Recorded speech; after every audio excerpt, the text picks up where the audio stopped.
ਸ਼੍ਰੀ ਗੁਰੂ ਨਾਨਕ ਦੇਵ ਸਾਹਿਬ ਜੀ ਮਹਾਰਾਜ ਸੱਚੇ ਪਾਤਸ਼ਾਹ ਜੀ ਦੀ ਪਾਵਨ ਚਰਨ ਕਮਲਾਂ ਵਿੱਚ ਬੇਨਤੀ ਕੀਤੀ ਕਿ ਸੱਚੇ ਪਾਤਸ਼ਾਹ ਜੀ, ਜਿਵੇਂ ਕਿ ਤਿੰਨ ਲੋਕ ਮੰਨੇ ਜਾਂਦੇ ਆ, ਧਾਰਮਿਕ ਗ੍ਰੰਥਾਂ ਦਾ ਕਥਨ ਹੈ, ਮੁਸਲਮਾਨੀ ਮਤ ਦੇ ਅਨੁਸਾਰ 14 ਤਪਕ ਮੰਨੇ ਜਾਂਦੇ ਆ। ਕਿਰਪਾ ਦ੍ਰਿਸ਼ਟੀ ਕਰਕੇ ਸਾਨੂੰ ਦੱਸਣਾ ਕਰੋ ਕਿ ਕਿੰਨੇ ਪਤਾਲ ਤੇ ਕਿੰਨੇ ਆਕਾਸ਼ ਆ। ਸਿੱਧ ਲੋਕਾਂ ਦੀ ਬੇਨਤੀ ਨੂੰ ਸੁਣ ਕੇ ਸੱਚੇ ਪਾਤਸ਼ਾਹ ਪਾਵਨ ਗੁਰਬਾਣੀ ਦੁਆਰਾ ਕਥਨ ਕਰਦੇ ਆ ਕਿ ਪਾਤਾਲ ਲੱਖ, ਲੱਖਾਂ ਹੀ ਪਤਾਲ ਆ ਤੇ ਲੱਖਾਂ ਹੀ ਆਕਾਸ਼। ਇਹਨਾਂ ਦਾ ਕੋਈ ਅੰਤ ਨਹੀਂ ਪਾ ਸਕਦਾ। ਨਾ ਤਾਂ 3 ਆ ਤੇ ਨਾ ਇਹ 14 ਹੀ ਆ, ਅਣਗਿਣਤ ਆ। ਲੱਖਾਂ ਦੀ ਗਿਣਤੀ ਵਿੱਚ ਪਤਾਲ ਹਨ ਜਿਨ੍ਹਾਂ ਦਾ ਕੋਈ ਅੰਤ ਨਹੀਂ ਪਾ ਸਕਦਾ। ਆਕਾਸ਼ ਵੀ ਲੱਖਾਂ ਦੀ ਗਿਣਤੀ ਵਿੱਚ ਹਨ, ਇਹਨਾਂ ਦਾ ਕੋਈ ਅੰਤ ਨਹੀਂ ਪਾ ਸਕਦਾ ਹੈ।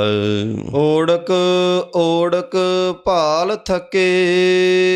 ਓੜਕ ਦਾ ਭਾਵ ਹੈ ਅੰਤ।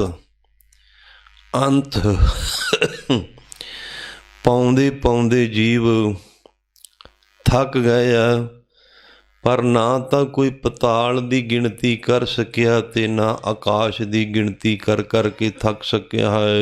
ਵੇਦ ਕਹਿਨ ਇੱਕ ਬਾਤ। ਵੇਦ ਵੀ ਇਸ ਦੀ ਗਵਾਹੀ ਭਰਦੇ ਆ। ਨੇਤ ਨੇਤ ਕਥੰਤ ਵੇਦਾ। ਬੇਅੰਤ ਹੈ, ਬੇਅੰਤ ਹੈ, ਬੇਅੰਤ ਹੈ, ਇਹ ਵੇਦ ਵੀ ਦੀ ਗਵਾਹੀ ਭਰਦੇ ਆ। ਇਸ ਸ਼ਬਦ ਦੇ ਨਾਲ ਗੁਰਮੁਖੋ ਇੱਕ ਸਾਖੀ ਜੁੜੀ ਹੈ। ਧੰਨ ਸਤਿਗੁਰੂ ਸ੍ਰੀ ਗੁਰੂ ਨਾਨਕ ਦੇਵ ਸੱਚੇ ਪਾਤਸ਼ਾਹ ਜੀ ਜਦੋਂ ਸੰਸਾਰ ਦੇ ਵਿਚਰਦੇ ਹੋਏ ਬਗਦਾਦ ਦੀ ਧਰਤੀ ਤੇ ਗਏ ਆ। ਸੱਚੇ ਪਾਤਸ਼ਾਹ ਅੰਮ੍ਰਿਤ ਵੇਲੇ ਸ਼੍ਰੀ ਜਪਜੀ ਸਾਹਿਬ ਦੀ ਗੁਰਬਾਣੀ ਦਾ ਪਾਠ ਕਰਦੇ ਸਨ। ਬਗਦਾਦ ਦਾ ਰਹਿਣ ਵਾਲਾ ਇੱਕ ਦਸਤਗੀਰ ਫਕੀਰ, ਉਹਦਾ ਚੇਲਾ ਅੰਮ੍ਰਿਤ ਵੇਲੇ ਬਾਹਰ ਇਸ਼ਨਾਨ ਵਾਸਤੇ ਆਇਆ। ਕੀ ਦੇਖਦਾ ਕਿ ਇੱਕ ਫਕੀਰ ਹੈ, ਉਹ ਆਪਣੀ ਜ਼ਬਾਨ ਦੇ ਨਾਲ ਗੁਰਬਾਣੀ ਪੜ੍ਹਦੇ ਹੈ, ਪਰ ਇਹ ਪੰਕਤੀ ਉਹਨੇ ਆਪਣੇ ਕੰਨਾਂ ਦੇ ਨਾਲ ਸੁਣੀ, ਪਾਤਾਲਾਂ ਪਾਤਾਲ ਲੱਖ ਆਗਾਸਾਂ ਆਗਾਸ। ਸੁਣ ਕਰਕੇ ਬੜਾ ਹੈਰਾਨ ਹੋਇਆ ਕਿ ਮੁਸਲਮਾਨੀ ਮੱਥਾਂ ਵਿੱਚ 14 ਜ਼ਿਕਰ ਆਉਂਦਾ ਹੈ, ਇਹਨਾਂ ਲੱਖਾਂ ਪਤਾਲ ਤੇ ਲੱਖਾਂ ਹੀ ਆਕਾਸ਼ ਦੱਸੇ ਆ। ਸੁਣ ਕਰਕੇ ਬੜਾ ਹੈਰਾਨ ਹੋਇਆ। ਸੱਚੇ ਪਾਤਸ਼ਾਹ ਪਾਵਨ ਗੁਰਬਾਣੀ ਦਾ ਜਾਪ ਕੀਤਾ, ਉਪਰੰਤ ਪਾਵਨ ਗੁਰਬਾਣੀ ਦਾ ਕੀਰਤਨ ਕੀਤਾ। ਇਹ ਦੋਨੇ ਕੰਮ ਮੁਸਲਮਾਨੀ ਸ਼ਰ੍ਹਾ ਦੇ ਉਲਟ ਸਨ। ਮੁਸਲਮਾਨੀ ਸ਼ਰ੍ਹਾ ਦੇ ਅੰਦਰ ਰਾਗ ਪੜ੍ਹਨਾ ਮਨਾਹੀ ਸੀ। ਜਦੋਂ ਗੁਰਮਤ ਜਾਂ ਮੁਸਲਮਾਨੀ ਮਤ ਦੇ ਅਨੁਸਾਰ ਇਹ ਦੋਵੇਂ ਗੱਲਾਂ ਉਲਟ ਸੁਣੀਆਂ, ਆਪਣੇ ਉਸਤਾਦ ਦਸਤਗੀਰ ਫਕੀਰ ਦੇ ਕੋਲ ਆ ਕਰਕੇ ਉਹਨੇ ਕਿਹਾ ਕਿ ਬਾਹਰ ਫਕੀਰ ਬੈਠੇ ਆ, ਬੜਾ ਕੁਫਰ ਤੋਲਦੇ ਆ, ਮੁਸਲਮਾਨੀ ਸ਼ਰ੍ਹਾ ਦੇ ਉਲਟ ਚੱਲਦੇ ਆ। ਜਿਸ ਤਰ੍ਹਾਂ ਕਿ ਮੁਹੰਮਦ ਸਾਹਿਬ ਜਾਂ ਆਪਣੇ ਧਾਰਮਿਕ ਗ੍ਰੰਥਾਂ ਦੇ ਵਿੱਚ 14 ਤਬਕ ਦੱਸੇ ਆ, ਉਹ ਆਪਣੀ ਕਲਾਮ ਦੁਆਰਾ ਲੱਖਾਂ ਪਤਾਲ ਤੇ ਲੱਖਾਂ ਹੀ ਆਕਾਸ਼ ਦੱਸਦੇ ਆ। ਦੂਜਾ ਉਹਨਾਂ ਨੇ ਰਾਗ ਪੜ੍ਹਿਆ। ਜਦੋਂ ਦਸਤਗੀਰ ਫਕੀਰ ਨੇ ਇਹ ਗੱਲ ਆਪਣੇ ਕੰਨਾਂ ਨਾਲ ਸੁਣੀ, ਬਹੁਤ ਗੁੱਸੇ ਵਿੱਚ ਆਇਆ। ਜਿੰਨੀ ਵੀ ਸ਼ਹਿਰ ਦੀ ਜਨਤਾ ਸੀ ਜਾਂ ਉਹਦੇ ਸ਼ਰਧਾਲੂ ਸਨ, ਉਹਨਾਂ ਨੂੰ ਹੁਕਮ ਕੀਤਾ ਕਿ ਇਹਨਾਂ ਨੂੰ ਪੱਥਰ ਜਾਂ ਵੱਟੇ ਮਾਰ ਕੇ ਮਾਰ ਦਿਓ।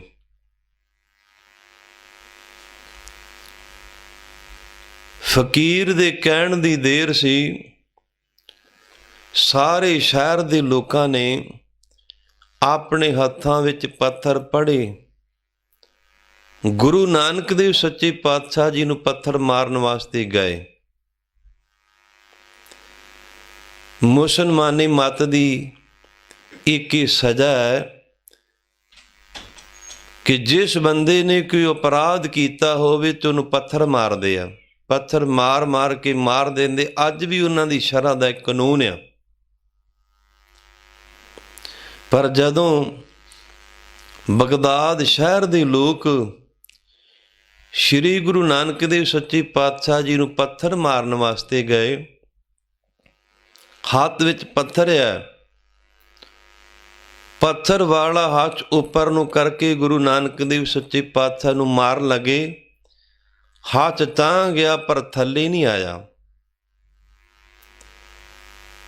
ਜਦੋਂ ਨਹੀਂ ਆਇਆ, ਇਸ ਫਕੀਰ ਦਸਤਗੀਰ ਨੇ ਸੋਚਿਆ ਕਿ ਇਹ ਕੋਈ ਕਰਾਮਾਤੀ ਸਾਧੂ ਮਹਾਤਮਾ ਫਕੀਰ ਹੈ। ਆਪਣੀ ਸ਼ਕਤੀ ਦੇ ਨਾਲ ਇਹਨਾਂ ਬਾਹਾਂ ਨੂੰ ਥੱਲੇ ਕਰਨ ਦਾ ਯਤਨ ਕੀਤਾ, ਪਰ ਗੁਰਮੁਖੋ ਬਾਹਾਂ ਥੱਲੇ ਨਾ ਹੋਈਆਂ। ਅੱਜ ਭਾਵੇਂ ਦੁਨੀਆ ਦੇ ਲੋਕ ਸ਼੍ਰੀ ਗੁਰੂ ਨਾਨਕ ਦੇਵ ਸੱਚੇ ਪਾਤਸ਼ਾਹ ਜੀ ਨੂੰ ਗੁਰੂ ਮੰਨਦੇ ਆ, ਪਰ ਸਮੇਂ ਦੇ ਅਨੁਸਾਰ ਗੁਰੂ ਨਾਨਕ ਦੇਵ ਸੱਚੇ ਪਾਤਸ਼ਾਹ ਦਾ ਵਿਰੋਧ ਹੋਇਆ। ਦੁਨੀਆ ਦੇ ਲੋਕ ਅੱਜ ਭਾਵੇਂ ਦਸਮ ਪਾਤਸ਼ਾਹ ਸ੍ਰੀ ਗੁਰੂ ਗੋਬਿੰਦ ਸਿੰਘ ਸਾਹਿਬ ਜੀ ਮਹਾਰਾਜ ਸੱਚੇ ਪਾਤਸ਼ਾਹ ਨੂੰ ਗੁਰੂ ਮੰਨਦੇ ਆ, ਪਰ ਸਮੇਂ ਦੀ ਸਰਕਾਰ ਕਲਗੀਧਰ ਪਾਤਸ਼ਾਹ ਨੂੰ ਗੁਰੂ ਨਹੀਂ ਸੀ ਮੰਨਦੀ। ਜੇਕਰ ਉਹ ਸਮੇਂ ਦੀਆਂ ਸਰਕਾਰਾਂ 22 ਧਾਰ ਦੇ ਰਾਜੇ ਗੁਰੂ ਮੰਨਦੇ ਹੁੰਦੇ ਤੇ ਕਲਗੀਧਰ ਪਾਤਸ਼ਾਹ ਦੇ ਉੱਪਰ ਕਦੇ ਚੜ੍ਹਾਈ ਕਰਕੇ ਨਾ ਆਉਂਦੇ, ਲੰਮਾ ਸਮਾਂ ਜੰਗ ਨਾ ਕਰਦੇ। ਸ਼੍ਰੀ ਗੁਰੂ ਨਾਨਕ ਦੇਵ ਸੱਚੇ ਪਾਤਸ਼ਾਹ ਜੀ ਨੇ ਆਪਣੇ ਪਰਥਾਏ ਕਥਨ ਕੀਤਾ, ਕੋਈ ਆਖੈ ਭੂਤਨਾ, ਕੋ ਕਹੇ ਬੇਤਾਲਾ, ਕੋਈ ਆਖੈ ਆਦਮੀ ਨਾਨਕ ਵਿਚਾਰਾ। ਕਈਆਂ ਨੇ ਭੂਤ ਪ੍ਰੇਤ ਕਹਿਣ ਦਾ ਯਤਨ ਕੀਤਾ, ਕਿਹਾ ਵੀ ਆ। ਯੂਪੀ ਵਿੱਚ ਗੁਰਮੁਖੋ ਇੱਕ ਸ਼ਹਿਰ ਆ, ਕਸਬਾ ਹੈ, ਜਿਸ ਦਾ ਨਾਮ ਹੈ ਨਾਨਕਪੁਰੀ ਟਾਂਡਾ। ਇਹ ਰਹਿਲੇ ਪਠਾਣਾ ਦਾ ਅਸਥਾਨ ਸੀ। ਇਹ ਰਿਹਾ ਕਰਦੇ ਸਨ। ਬਾਹਰੋਂ ਕੋਈ ਮਨੁੱਖ ਆ ਜਾਂਦਾ ਤੇ ਉਹਨੂੰ ਵੇਚ ਦਿੰਦੇ ਸਨ। ਇਹ ਭੈੜੇ ਕੁਕਰਮ ਨੂੰ ਰੋਕਣ ਵਾਸਤੇ ਗੁਰੂ ਨਾਨਕ ਦੇਵ ਸੱਚੇ ਪਾਤਸ਼ਾਹ ਨਾਨਕਪੁਰੀ ਟਾਂਡੇ ਨਗਰ ਦੇ ਵਿੱਚ ਗਏ। ਭਾਈ ਬਾਲਾ ਤੇ ਭਾਈ ਮਰਦਾਨਾ ਜੀ ਨੂੰ ਅਲੋਪ ਕੀਤਾ। ਸੱਚੇ ਪਾਤਸ਼ਾਹ ਆਪਣਾ ਬੱਚਿਆਂ ਵਾਲਾ ਸੁੰਦਰ ਸਰੂਪ ਬਣਾ ਕਰਕੇ ਬੈਠ ਗਏ। ਇੱਥੋਂ ਦੇ ਰਹਿਣ ਵਾਲੇ ਰਹਿਲੇ ਪਠਾਣਾ ਨੇ ਗੁਰੂ ਨਾਨਕ ਦੇਵ ਸੱਚੇ ਪਾਤਸ਼ਾਹ ਨੂੰ 3-4 ਵਾਰ ਚੁੱਕ ਕਰਕੇ ਵੇਚਿਆ। ਵੇਚਣ ਤੋਂ ਬਾਅਦ ਗੁਰੂ ਨਾਨਕ ਦੇਵ ਸੱਚੇ ਪਾਤਸ਼ਾਹ ਨੇ ਉੱਥੇ ਕੌਤਕ ਵਰਤਾਇਆ। ਜਿੰਨੇ ਵੀ ਖੂਹ ਸਲ ਗੁਰਮੁਖੋ ਨਾ ਖੂਹਾਂ ਦਾ ਪਾਣੀ ਸੁੱਕ ਗਿਆ। ਹੈਰਾਨ ਹੋਏ, ਫਿਰ ਆਪਣੇ ਕੀਤੇ ਕੁਕਰਮ ਦੀ ਮਾਫੀ ਮੰਗੀ। ਸੱਚੇ ਪਾਤਸ਼ਾਹ ਨੇ ਬਚਨ ਕੀਤਾ, ਆ ਜਿਹੜੀ ਤੁਹਾਡੀ ਭੈੜੀ ਆਦਤ ਆ ਇਹਨੂੰ ਸਦਾ ਵਾਸਤੇ ਛੱਡ ਦਿਓ। ਗੁਰਮੁਖੋ ਉਸ ਅਸਥਾਨ ਤੇ ਅੱਜ ਪਾਵਨ ਗੁਰਦੁਆਰਾ ਸਾਹਿਬ ਬਣਿਆ ਜਿੱਥੇ ਗੁਰੂ ਨਾਨਕ ਦੇਵ ਸੱਚੇ ਪਾਤਸ਼ਾਹ ਜੀ ਨੂੰ ਰਹੇਲੇ ਪਠਾਣਾ ਨੇ 3 ਵਾਰ ਵੇਚਿਆ।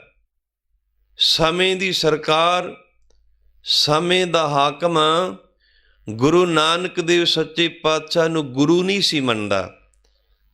ਉਹਨਾਂ ਦਾ ਇੱਕੋ ਇੱਕ ਨਿਸ਼ਾਨਾ ਸੀ ਧਰਤੀ ਤੇ ਜਾ ਕਰਕੇ ਜਿਹੜੇ ਲੋਕ ਪੁੱਠੇ ਕੰਮ ਕਰਦੇ ਸਨ ਉਹਨਾਂ ਨੂੰ ਸਿੱਧੇ ਰਸਤੇ ਪਾਉਣਾ।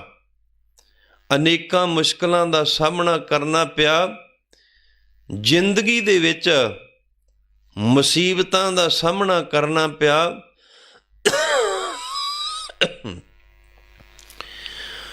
ਜਿਹੜਾ ਸੱਚੇ ਰਸਤੇ ਦਾ ਗੁਰਮੁਖੋ ਪਾਂਧੀ ਬਣਦਾ ਉਹਦੀ ਜ਼ਿੰਦਗੀ ਵਿੱਚ ਬਹੁਤ ਜ਼ਿਆਦਾ ਮੁਸੀਬਤਾਂ ਤੇ ਮੁਸ਼ਕਲ ਆਉਂਦੀਆਂ। ਸੱਚ ਨੂੰ ਮੁਸੀਬਤ ਦੇ ਨਾਲ ਟਕਰਾਉਣਾ ਪੈਂਦਾ, ਪਰ ਸੱਚ ਹਾਰਦਾ ਨਹੀਂ, ਸੱਚ ਮਿਟਦਾ ਵੀ ਨਹੀਂ। ਤੇ ਜਿੱਤ ਕਿਹਦੀ ਹੁੰਦੀ ਆ? ਪਾਵਨ ਗੁਰਬਾਣੀ ਦੇ ਬਚਨ ਹਨ, ਕੋੜ ਨਖੁੱਟਾ ਨਾਨਕਾ ਓੜਕ ਸੱਚ ਰਹੀ। ਸੱਚ ਦੀ ਹਮੇਸ਼ਾ ਵਾਸਤੇ ਜਿੱਤ ਹੁੰਦੀ ਹੈ, ਭਾਵੇਂ ਕਿ ਲੰਮਾ ਸਮਾਂ ਕਲਗੀਧਰ ਪਾਤਸ਼ਾਹ ਦੇ ਨਾਲ 22 ਧਾਰ ਦੇ ਰਾਜਿਆਂ ਨੇ ਜੰਗ ਕੀਤਾ, ਔਰੰਗਜ਼ੇਬ ਬਾਦਸ਼ਾਹ ਨੇ ਜੰਗ ਕੀਤਾ। ਆਖਰਕਾਰ ਆਪਣੀ ਗਲਤੀ ਦਾ ਪਛਤਾਵਾ 22 ਧਾਰ ਦੇ ਰਾਜੇ ਔਰੰਗਜ਼ੇਬ ਨੂੰ ਕਰਨਾ ਪਿਆ ਕਿ ਮੈਂ ਗਲਤ ਸਾਂ, ਗੁਰੂ ਕਲਗੀਧਰ ਪਾਤਸ਼ਾਹ ਸੱਚੇ ਸਨ। ਗੁਰਮੁਖੋ ਪਛਤਾਵਾ ਪਛਤਾਉਂਦਾ ਪਛਤਾਉਂਦਾ ਦੁਨੀਆ ਤੋਂ ਤੁਰ ਗਿਆ। ਇਸੇ ਤਰ੍ਹਾਂ ਗੁਰੂ ਨਾਨਕ ਦੇਵ ਸੱਚੇ ਪਾਤਸ਼ਾਹ ਬਗਦਾਦ ਦੀ ਧਰਤੀ ਤੇ ਗਏ। ਭਾਈ ਗੁਰਦਾਸ ਜੀ ਦਾ ਕਥਨ ਹੈ, ਫਿਰ ਬਾਬਾ ਗਿਆ ਬਗਦਾਦ ਨੂੰ, ਬਾਹਰ ਜਾਏ ਕੀਆ ਅਸਥਾਨਾ। ਇੱਕ ਬਾਬਾ ਅਕਾਲ ਰੂਪ, ਦੂਜਾ ਰਬਾਬੀ ਮਰਦਾਨਾ। ਉਹਨਾਂ ਦੇ ਸਾਥੀਆਂ ਦਾ ਵੀ ਭਾਈ ਗੁਰਦਾਸ ਜੀ ਨੇ ਜ਼ਿਕਰ ਕੀਤਾ। ਤੇ ਗੁਰਮੁਖੋ ਜਦੋਂ ਪੱਥਰ ਮਾਰਨ ਲੱਗੇ ਸਨ ਫਕੀਰ ਦੇ ਕਹਿਣ ਤੇ ਧੰਨ ਸਤਿਗੁਰੂ ਸ੍ਰੀ ਗੁਰੂ ਨਾਨਕ ਦੇਵ ਸੱਚੇ ਪਾਤਸ਼ਾਹ ਨੇ ਬੋਲੇ ਸੋ ਨਿਹਾਲ ਦਾ ਪਹਿਲੀ ਵਾਰ ਜਕਾਰਾ ਬਗਦਾਦ ਦੀ ਧਰਤੀ ਤੇ ਛੱਡਿਆ ਸੀ। ਪਹਿਲੀ ਵਾਰ ਬੋਲੇ ਸੋ ਨਿਹਾਲ ਸਤਿ ਸ੍ਰੀ ਅਕਾਲ ਦਾ ਜਕਾਰਾ ਗੁਰੂ ਨਾਨਕ ਦੇਵ ਸੱਚੇ ਪਾਤਸ਼ਾਹ ਜੀ ਨੇ ਬਗਦਾਦ ਦੀ ਧਰਤੀ ਤੇ ਛੱਡਿਆ। ਜਦੋਂ ਜਕਾਰਾ ਛੱਡਿਆ ਸੁਨ ਮੁਨ ਨਗਰੀ ਭਈ, ਇਹ ਸਾਰੇ ਸ਼ਹਿਰ ਦੇ ਰਹਿਣ ਵਾਲੇ ਲੋਕ ਸੁਨ ਮੁਨ ਹੋ ਗਏ ਸਨ। ਸੀ ਚੇਤਨ ਭਰਜੜ ਹੋ ਗਏ, ਪੱਥਰਾਂ ਵਰਗੇ ਸਨ। ਕੁਝ ਬੋਲ ਨਹੀਂ ਸੀ ਸਕਦੇ, ਕੁਝ ਵੇਖ ਨਹੀਂ ਸੀ ਸਕਦੇ। ਆਪਣੀ ਗਲਤੀ ਦਾ ਪਛਤਾਵਾ ਇਸ ਫਕੀਰ ਨੇ ਕੀਤਾ ਤੇ ਸੱਚੇ ਪਾਤਸ਼ਾਹ ਜੋ ਸਰਣ ਆਵੈ ਤਿਸ ਕੰਠ ਲਾਵੈ, ਇਹੋ ਬਿਰਦ ਸੁਆਮੀ ਸੰਧਾ। ਜਿਹੜਾ ਸਰਨ ਵਿੱਚ ਆਉਂਦਾ ਸੱਚੇ ਪਾਤਸ਼ਾਹ ਨੂੰ ਆਪਣੇ ਗਲੇ ਨਾਲ ਲਾਉਂਦੇ ਆ। ਮਾਫੀ ਮੰਗੀ, ਗੁਰੂ ਨਾਨਕ ਦੇਵ ਸੱਚੇ ਪਾਤਸ਼ਾਹ ਨੂੰ ਆਪਣੇ ਪਾਸ ਲੈ ਕੇ ਗਏ। ਫਿਰ ਦਸਤਗੀਰ ਫਕੀਰ ਨੇ ਵਿਚਾਰ ਚਰਚਾ ਕੀਤੇ ਕਿ ਸੱਚੇ ਪਾਤਸ਼ਾਹ ਇਹ ਸ਼ਰ੍ਹਾ ਦੇ ਉਲਟ ਆਪ ਜੀ ਨੇ ਕਰਮ ਕੀਤਾ। ਜਿਹੜਾ ਆਪ ਜੀ ਨੇ ਰਾਗ ਪੜ੍ਹਿਆ, ਰਾਗ ਪੜ੍ਹਨ ਦੇ ਨਾਲ ਮਨ ਵਿੱਚ ਵਕਾਰ ਪੈਦਾ ਹੁੰਦੇ ਆ। ਗੁਰੂ ਨਾਨਕ ਦੇਵ ਸੱਚੇ ਪਾਤਸ਼ਾਹ ਜੀ ਨੇ ਰਾਗ ਦੇ ਪ੍ਰਥਾਏ ਕਥਨ ਕੀਤਾ ਕਿ ਰਾਗ ਇੱਕ ਭਾਂਡਾ ਹੈ, ਇਹ ਮਾਲਕ ਦੀ ਮਰਜ਼ੀ ਹੈ। ਭਾਂਡੇ ਵਿੱਚ ਜ਼ਹਿਰ ਪਾਵੇ, ਭਾਂਡੇ ਵਿੱਚ ਘਿਓ ਪਾਵੇ, ਭਾਂਡੇ ਵਿੱਚ ਦੁੱਧ ਪਾਵੇ, ਭਾਂਡੇ ਦਾ ਕੋਈ ਕਸੂਰ ਨਹੀਂ। ਇਹ 'ਚ ਪਾਉਣ ਵਾਲੇ ਦਾ ਕਸੂਰ ਆ, ਚਾਹੇ ਉਹਦੇ ਵਿੱਚ ਸ਼ਰਾਬ ਪਾਵੇ, ਮੀਟ ਪਾਵੇ, ਜ਼ਹਿਰ ਪਾਵੇ, ਤੰਬਾਕੂ ਪਾਵੇ, ਇਹ ਪਾਉਣ ਵਾਲੇ ਦਾ ਕਸੂਰ ਆ, ਭਾਂਡੇ ਦਾ ਕਸੂਰ ਨਹੀਂ।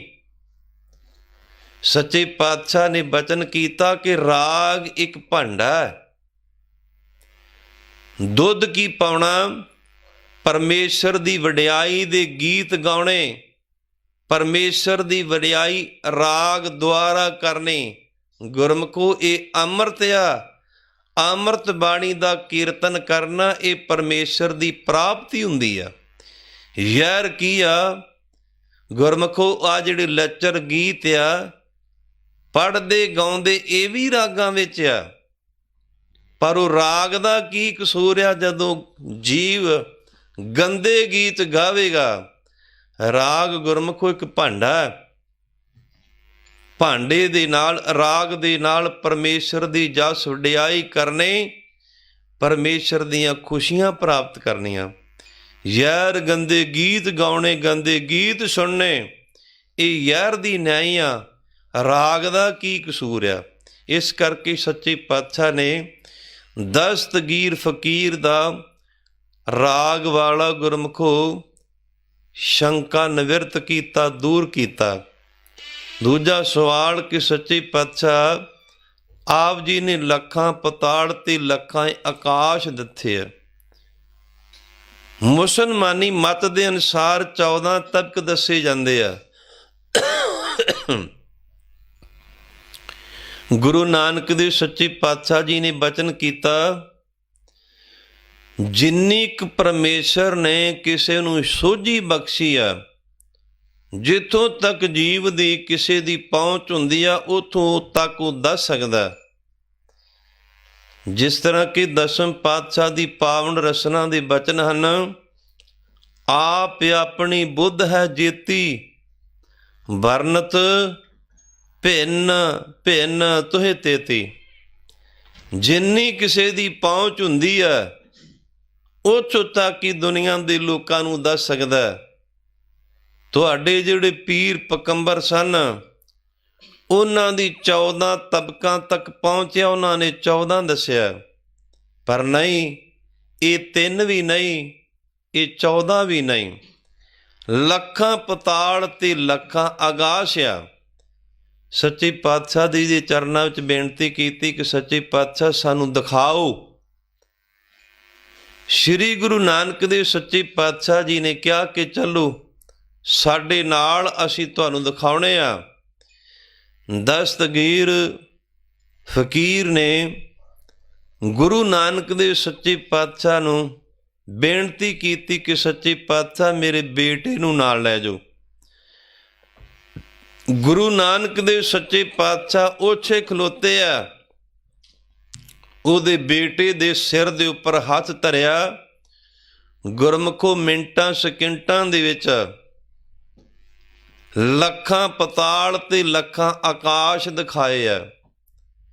ਜਿਸ ਪਤਾਲ, ਜਿਸ ਆਕਾਸ਼ ਵਿੱਚ ਜਾਂਦੇ ਆ ਉੱਥੇ ਹੀ ਗੁਰੂ ਨਾਨਕ ਦੇਵ ਸੱਚੇ ਪਾਤਸ਼ਾਹ ਦੀ ਪੂਜਾ ਹੁੰਦੀ ਆ, ਲੋਕ ਅਰਦਾਸਾਂ ਕਰਦੇ ਆ,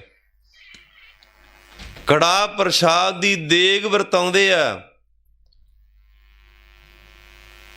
ਇੱਕ ਭਾਂਡਾ ਲਿਆ, ਜਿੱਥੇ ਵੀ ਜਾਂਦੇ ਆ ਉਹ ਕਿਣਕਾ ਇੱਕ ਦੇਗ ਦਾ ਭਾਂਡੇ ਵਿੱਚ ਪਾਉਂਦਾ, ਉਹ ਦਸਤਗੀਰ ਫਕੀਰ ਦਾ ਬੇਟਾ। ਇਸ ਤਰ੍ਹਾਂ ਲੱਖਾਂ ਪਤਾਲ ਤੇ ਲੱਖਾਂ ਆਕਾਸ਼ ਦਸਤਗੀਰ ਫਕੀਰ ਦੇ ਬੇਟੇ ਨੂੰ ਦਿਖਾਏ। ਆਖਰਕਾਰ ਉਹ ਦਸਤਗੀਰ ਫਕੀਰ ਦਾ ਬੇਟਾ ਕਹਿਣ ਲੱਗਾ, ਸੱਚੇ ਪਾਤਸ਼ਾਹ ਮੈਂ ਥੱਕ ਗਿਆ ਤੇ ਵਾਪਸ ਚਲੀਏ। ਪਰ ਜਿਹੜੇ ਪਤਾਲ, ਜਿਹੜੇ ਆਕਾਸ਼ ਵਿੱਚ ਜਾਂਦੇ ਆ ਉੱਥੇ ਹੀ ਗੁਰੂ ਨਾਨਕ ਦੇਵ ਸੱਚੇ ਪਾਤਸ਼ਾਹ ਦੀ ਪੂਜਾ ਹੁੰਦੀ ਆ, ਲੋਕ ਅਰਦਾਸਾਂ ਕਰਦੇ ਆ। ਲੱਖਾਂ ਪਤਾੜ ਤੇ ਲੱਖਾਂ ਆਕਾਸ਼ਾਂ ਦਾ ਰਟਣ ਕਰਕੇ ਜਦੋਂ ਵਾਪਸ ਮੁੜਿਆ, ਕਿਣਕਾ ਕਿਣਕਾ ਦੇਗ ਦੇ ਨਾਲ ਗੁਰਮੁਖੋ ਉਹ ਭਾਂਡਾ ਦੇਗ ਦੇ ਨਾਲ ਭਰ ਗਿਆ। ਸੱਚੇ ਪਾਤਸ਼ਾਹ ਨੇ ਦਸਤਗੀਰ ਫਕੀਰ ਦੇ ਬੇਟੇ ਦੇ ਮੱਥੇ ਤੋਂ ਹੱਥ ਚੁੱਕਿਆ ਤੇ ਕੀ ਦੇਖਦਾ, ਆਪਣੇ ਪਿਤਾ ਦੇ ਕੋਲ ਖਲੋਤਾ ਹੈ। ਆਪਣੇ ਪਿਤਾ ਦਸਤਗੀਰ ਫਕੀਰ ਨੂੰ ਕਹਿਣ ਲੱਗਾ ਕਿ ਪਿਤਾ ਜੀ, ਲੱਖਾਂ ਪਤਾਲ ਆ, ਲੱਖਾਂ ਹੀ ਆਕਾਸ਼ ਆ, ਲੱਖਾਂ ਪਤਾੜ ਤੇ ਲੱਖਾਂ ਆਕਾਸ਼ਾਂ ਦੇ ਵਿੱਚ ਦੁਨੀਆ ਦੇ ਲੋਕ, ਉੱਥੋਂ ਦੇ ਰਹਿਣ ਵਾਲੇ ਲੋਕ ਆ, ਗੁਰੂ ਨਾਨਕ ਦੇਵ ਸੱਚੇ ਪਾਤਸ਼ਾਹ ਦੀ ਪੂਜਾ ਕਰਦੇ ਆ। ਦਸਤਗੀਰ ਫਕੀਰ ਪ੍ਰਭਾਵਿਤ ਹੋਇਆ, ਵਾਪਸ ਮੁੜਿਆ। ਪਰ ਇਹਨਾਂ ਲੱਖਾਂ ਤੇ ਪਤਾਲਾਂ ਦਾ, ਆਕਾਸ਼ਾਂ ਦਾ ਗੁਰਮੁਖੋ ਕੋਈ ਅੰਤ ਨਹੀਂ ਪਾ ਸਕਦਾ। ਜਦੋਂ ਬਰਮਾ ਨੂੰ ਮਨ ਦੇ ਵਿੱਚ ਹੰਕਾਰ ਹੋਇਆ, ਕੀ ਦੇਖਦਾ ਕਿ ਕਮਲ ਦੇ ਫੁੱਲ ਦੇ ਉੱਪਰ ਬਰਮਾ ਹੈ। ਮਨ ਵਿੱਚ ਸ਼ੰਕਾ ਕੀਤਾ ਕਿ ਮੈਂ ਕਿੱਥੋਂ ਪੈਦਾ ਹੋਇਆ। ਆਵਾਜ਼ ਆਈ, ਬਰਮਾ ਤੂੰ ਕਮਲ ਤੋਂ ਪੈਦਾ ਹੋਇਆ। ਮਨ ਵਿੱਚ ਹੰਕਾਰ ਕੀਤਾ ਕਿ ਕਮਲ ਦਾ ਫੁੱਲ ਛੋਟਾ ਜਿਹਾ, ਮੇਰਾ ਆਕਾਰ ਵੱਡਾ, ਮੈਂ ਕਿਵੇਂ ਕਮਲ ਦੇ ਫੁੱਲ ਤੋਂ ਪੈਦਾ ਹੋ ਸਕਦਾ ਹੈ। ਕਮਲ ਦੇ ਫੁੱਲ ਤੋਂ ਉਤਰਿਆ, ਮਨ ਵਿੱਚ ਸ਼ੰਕਾ ਧਾਰਨ ਕੀਤਾ ਕਿ ਮੈਂ ਕਮਲ ਦੇ ਫੁੱਲ ਦੀ ਡੰਡੀ ਨੂੰ ਲੱਤ ਮਾਰਦਾ ਹੈ। ਜੇਕਰ ਲੱਤ ਵੱਜਣ ਦੇ ਨਾਲ ਡੰਡੀ ਟੁੱਟ ਗਈ, ਮੈਂ ਸਮਝਾਂਗਾ ਕਿ ਮੈਂ ਕਮਲ ਦੀ ਪੈਦਾਇਸ਼ ਨਹੀਂ। ਪਰ ਜੇ ਮੇਰੀ ਲੱਤ ਮਾਰਨ ਦੇ ਨਾਲ ਡੰਡੀ ਨਾ ਟੁੱਟੀ, ਮੈਂ ਸਮਝਾਂਗਾ ਕਿ ਮੈਂ ਕਮਲ ਦੇ ਫੁੱਲ ਦੀ ਪੈਦਾਇਸ਼ ਹਾਂ। ਗੁਰਮੁਖੋ ਲੱਤ ਮਾਰੀ, ਕਮਲ ਦਾ ਫੁੱਲ, ਕਮਲ ਦੇ ਫੁੱਲ ਦੀ ਡੰਡੀ ਟੁੱਟੀ ਨਾ। ਕਹਿਣ ਲੱਗਾ, ਨਹੀਂ ਮੈਂ ਇੱਕ ਹੋਰ ਲੱਤ ਮਾਰੂੰਗਾ। ਗੁਰਮੁਖੋ ਦੂਜੀ ਲੱਤ ਦੇ ਨਾਲ ਵੀ ਕਮਲ ਦੇ ਫੁੱਲ ਦੀ ਡੰਡੀ ਟੁੱਟੀ ਨਹੀਂ। ਤੀਜੀ ਲੱਤ ਫੇਰ ਮਾਰੀ ਆ, ਕਿਉਂਕਿ ਗੁਰਮੁਖੋ ਵੱਡਿਆਂ ਦਾ ਬਿਰਧ ਹੁੰਦਾ ਛੋਟਿਆਂ ਨੂੰ ਮਾਫ ਕਰਨਾ। 2 ਵਾਰ ਮਾਫ ਕੀਤਾ, ਬਰਮੇ ਨੂੰ ਕੁਝ ਨਹੀਂ ਕਿਹਾ। ਪਰ ਤੀਜੀ ਵਾਰ ਜਦੋਂ ਲੱਤ ਮਾਰੀ ਆ, ਕਮਲ ਦਾ ਫੁੱਲ ਟੁੱਟਿਆ। ਉਹ ਡੰਡੀ ਦੇ ਵਿੱਚ ਮੂਧੇ ਮੂੰਹ ਕਮਲ ਦੀ ਫੁੱਲ ਦੀ ਡੰਡੀ ਦੇ ਵਿੱਚ ਗੁਰਮੁਖੋ ਬਰਮਾ ਡਿੱਗ ਪਿਆ। ਇਸ ਤਰ੍ਹਾਂ 18 ਯੁੱਗ ਕਮਲ ਦੀ ਡੰਡੀ ਵਿੱਚ ਕਦੇ ਪੁੱਠਾ ਕਦੇ ਸਿੱਧਾ, ਜਿਸ ਤਰ੍ਹਾਂ ਖੂਹ ਦੇ ਵਿੱਚ ਰੋੜ ਸਿੱਟ ਦਈਏ, ਉਹ ਥੱਲੇ ਨੂੰ ਤੁਰਿਆ ਜਾਂਦਾ, ਕਿਸੇ ਪਾਸੇ ਦੇ ਨਾਲ ਨਹੀਂ ਲੱਗਦਾ। ਘੁੱਪ ਹਨੇਰਾ। ਬਰਮਾ ਬੜਾ ਵਿਆਕਲ ਹੋਇਆ। ਜਦੋਂ ਵਿਆਕਲ ਹੋਇਆ, ਤਰਲੇ ਪਾਉਣ ਲੱਗਾ ਪਰਮੇਸ਼ਰ ਦੇ ਅੱਗੇ ਕਿ ਮੇਰੇ ਤੋਂ ਗਲਤੀ ਹੋ ਗਈ ਆ, ਕਿਰਪਾ ਕਰਕੇ ਮੈਨੂੰ ਕਮਲ ਦੀ ਡੰਡੀ ਵਿੱਚੋਂ ਬਾਹਰ ਕੱਢੋ। ਅਕਾਲ ਪੁਰਖ ਵਾਹਿਗੁਰੂ ਨੇ ਬਰਮੇ ਦੀ ਪੁਕਾਰ ਸੁਣੀ। 18 ਯੁੱਗ ਗੁਰਮੁਖੋ ਬਰਮੇ ਨੂੰ ਕਮਲ ਦੀ ਡੰਡੀ ਦੇ ਵਿੱਚੋਂ ਬਾਹਰ ਆਉਂਦਿਆਂ ਲੱਗ ਗਏ ਸਨ। ਪਾਵਨ ਗੁਰਬਾਣੀ ਦਾ ਬਚਨ ਆ ਕਿ 36 ਯੁੱਗ ਕੋਪ ਹਨੇਰ ਵਰਤਿਆ ਤੇ ਦੁਬਾਰਾ ਕਮਲ ਦੀ ਡੰਡੀ ਤੋਂ ਬਾਹਰ ਨਿਕਲ ਕਰਕੇ ਕਮਲ ਦੇ ਫੁੱਲ ਦੇ ਉੱਪਰ ਬੈਠਾ ਹੈ। ਆਕਾਸ਼ ਬਾਣੀ ਹੋਈ, ਬਰਮਾ ਤਪ ਕਰ ਤਪ ਕਰ ਤਪ ਕਰ, ਬੰਦਗੀ ਕਰ ਬੰਦਗੀ ਕਰ, ਪਰਮੇਸ਼ਰ ਨੂੰ ਯਾਦ ਕਰ, ਪਰਮੇਸ਼ਰ ਦਾ ਸਿਮਰਨ ਕਰ। ਗੁਰਮੁਖੋ ਪਰਮੇਸ਼ਰ ਦੀ ਬਣਾਈ ਪ੍ਰਕਿਰਤੀ ਦਾ ਕੋਈ ਅੰਤ ਨਹੀਂ ਪਾ ਸਕਦਾ। ਪਰਮੇਸ਼ਰ ਹੀ ਜਾਣਦਾ। ਲੱਖਾਂ ਪਤਾਲ, ਲੱਖਾਂ ਆਕਾਸ਼ ਆ, ਇਹਨਾਂ ਦੀ ਗੁਰਮੁਖੋ ਕੋਈ ਗਿਣਤੀ ਨਹੀਂ ਕਰ ਸਕਦਾ। ਪਰ ਜਿੱਥੋਂ ਤੱਕ ਕਿਸੇ ਦੀ ਪਹੁੰਚ ਹੁੰਦੀ ਆ, ਉੱਥੋਂ ਤੱਕ ਉਹਨੂੰ ਸੋਝੀ ਹੁੰਦੀ ਆ, ਪਰ ਉਹਦੀ ਪਹੁੰਚ ਤੋਂ ਪਰੇ ਕਿਸੇ ਨੂੰ ਕੋਈ ਸੋਝੀ ਨਹੀਂ। ਇੱਕੋ ਇੱਕ ਦੁਨੀਆ ਤੇ ਧੰਨ ਸਤਿਗੁਰੂ ਸ੍ਰੀ ਗੁਰੂ ਨਾਨਕ ਦੇਵ ਸੱਚੇ ਪਾਤਸ਼ਾਹ ਪ੍ਰਗਟ ਹੋਏ, ਜਿਨ੍ਹਾਂ ਨੇ ਸਾਰੀ ਦੁਨੀਆ ਤੇ ਜਿੱਤ ਪ੍ਰਾਪਤ ਕੀਤੀ। ਪਰ ਅੱਜ ਗੁਰੂ ਨਾਨਕ ਦੇਵ ਸੱਚੇ ਪਾਤਸ਼ਾਹ ਜੀ ਦਾ ਭੱਲਿਆ ਸਿੱਖ ਗੁਰੂ ਨਾਨਕ ਦੇ ਸੱਚੇ ਪਾਤਸ਼ਾਹ ਨੂੰ ਛੱਡ ਕਰਕੇ ਰਾਧਾ ਸੁਆਮੀਆਂ ਦੇ ਡੇਰਿਆਂ ਤੇ ਜਾਂਦਾ, ਬਲਾਤਕਾਰੀ ਸਰਸੇ ਵਾਲੇ ਦੇ ਡੇਰੇ ਤੇ ਜਾਂਦਾ, ਕੋਈ ਕਬਰਾਂ ਨੂੰ ਮੰਨੀ ਜਾਂਦਾ, ਕੋਈ ਮੜੀਆਂ ਨੂੰ ਮੰਨੀ ਜਾਂਦਾ, ਕੋਈ ਗੁਰਮੁਖੋ ਦੰਦੀਆਂ ਪਖੰਡੀਆਂ ਨੂੰ ਮੰਨੀ ਜਾਂਦਾ, ਜਿਸ ਗੁਰੂ ਨੇ ਸਾਰੀ ਦੁਨੀਆ ਤੇ ਜਿੱਤ ਪ੍ਰਾਪਤ ਕੀਤੀ। ਇਸੇ ਤਰ੍ਹਾਂ ਗੁਰੂ ਨਾਨਕ ਦੇਵ ਸੱਚੇ ਪਾਤਸ਼ਾਹ ਮੁਲਤਾਨ ਦੀ ਧਰਤੀ ਤੇ ਗਏ। ਇੱਕ ਵਾਰ ਮੁਲਤਾਨ ਦੀ ਧਰਤੀ ਤੇ ਸ਼ਹਿਰ ਤੋਂ ਬਾਹਰ ਸੱਚੇ ਪਾਤਸ਼ਾਹ ਆਸਣ ਲਾ ਕੇ ਬੈਠੇ। ਮੁਲਤਾਨ ਪੀਰਾਂ ਦਾ ਗੜ੍ਹ ਮੰਨਿਆ ਜਾਂਦਾ ਸੀ। ਮੁਲਤਾਨ ਦੇ ਪੀਰਾਂ ਨੇ ਗੁਰੂ ਨਾਨਕ ਦੇਵ ਸੱਚੇ ਪਾਤਸ਼ਾਹ ਦੇ ਪਾਸ ਇੱਕ ਦੁੱਧ ਦਾ ਕਟੋਰਾ ਭਰ ਕੇ ਲਿਆਂਦਾ। ਸੱਚੇ ਪਾਤਸ਼ਾਹ ਨੇ ਉਸ ਦੁੱਧ ਦੇ ਕਟੋਰੇ ਦੇ ਉੱਪਰ ਇੱਕ ਚਮੇਲੀ ਦਾ ਫੁੱਲ ਰੱਖ ਕਰਕੇ ਤੇ ਦੁੱਧ ਦਾ ਕਟੋਰਾ ਭਰਿਆ ਵਾਪਸ ਕਰ ਦਿੱਤਾ। ਭਾਈ ਮਰਦਾਨਾ ਜੀ ਨੇ ਬੇਨਤੀ ਕੀਤੀ ਕਿ ਸੱਚੇ ਪਾਤਸ਼ਾਹ ਜੀ, ਇੱਥੋਂ ਦੇ ਰਹਿਣ ਵਾਲੇ ਪੀਰਾਂ ਨੇ ਆਪਾਂ ਨੂੰ ਦੁੱਧ ਛਕਣ ਵਾਸਤੇ ਦਿੱਤਾ ਸੀ, ਪਰ ਆਪ ਜੀ ਨੇ ਵਾਪਸ ਕਰ ਦਿੱਤਾ। ਇਹਦਾ ਕਾਰਨ ਕੀ ਹੈ?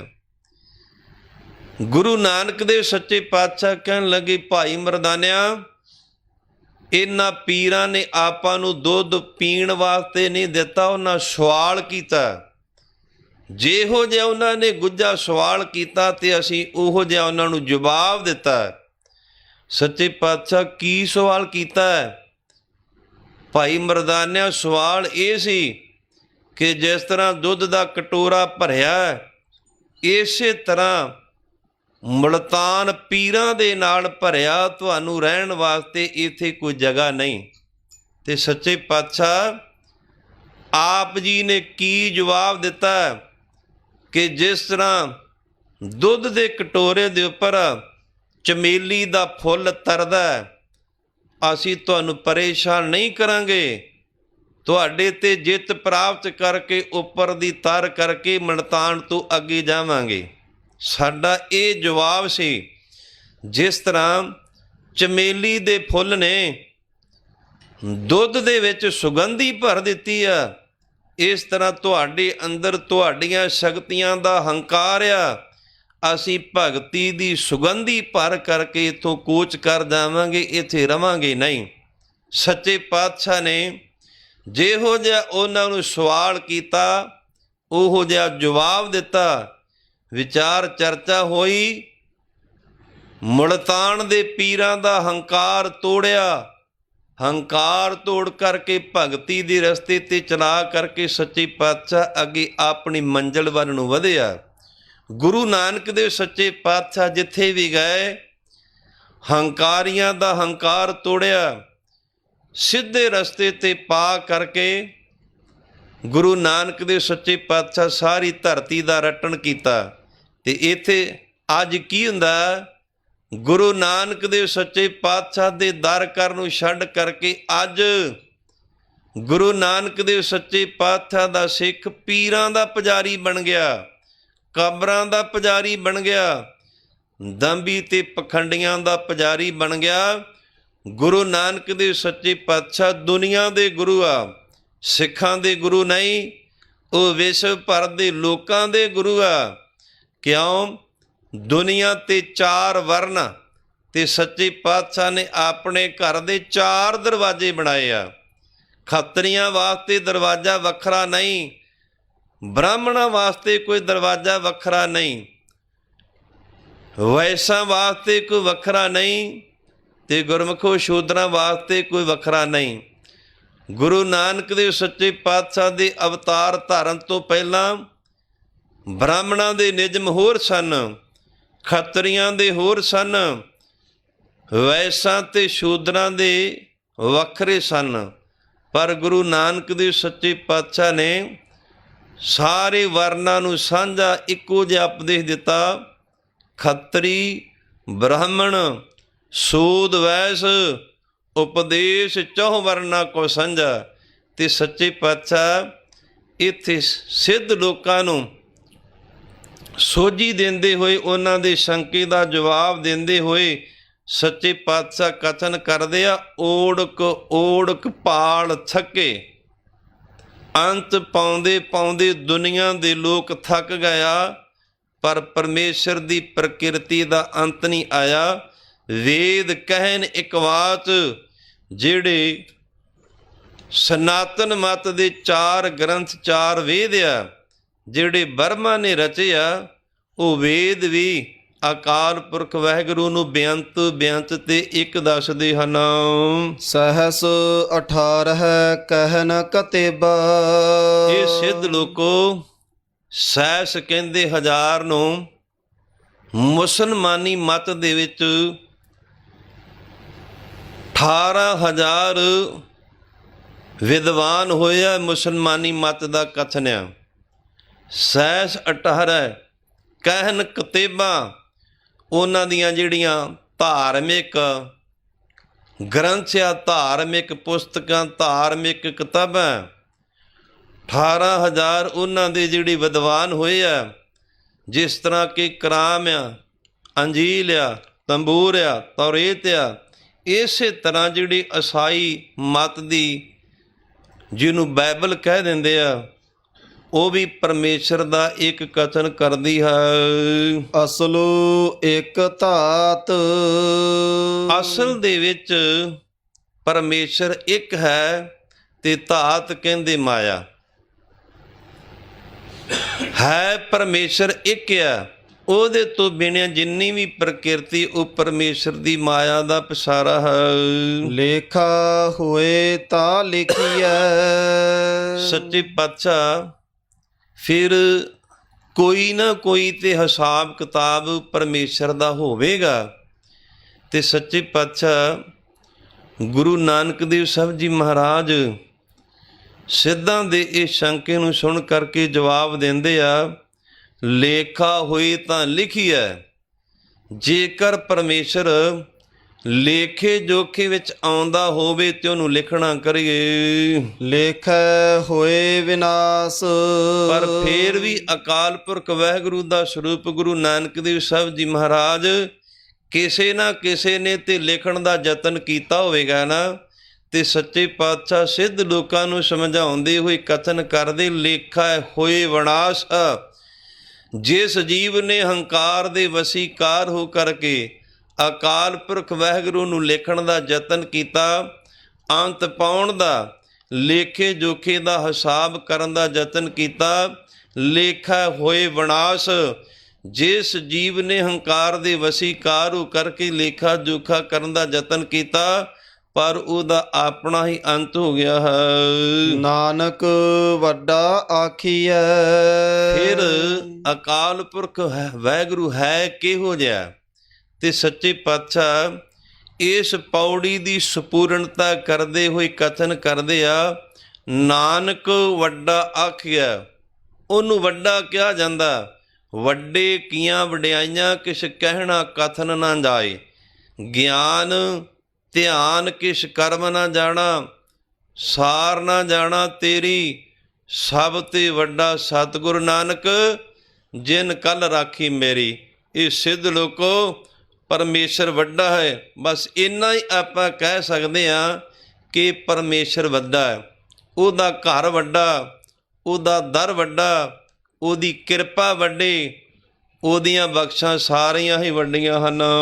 ਆਪੇ ਜਾਣੈ ਆਪ। ਸੱਚੇ ਪਾਤਸ਼ਾਹ ਫਿਰ ਉਹਦੇ ਬਾਰੇ ਕੋਈ ਜਾਣਦਾ ਜਾਂ ਨਹੀਂ ਜਾਣਦਾ।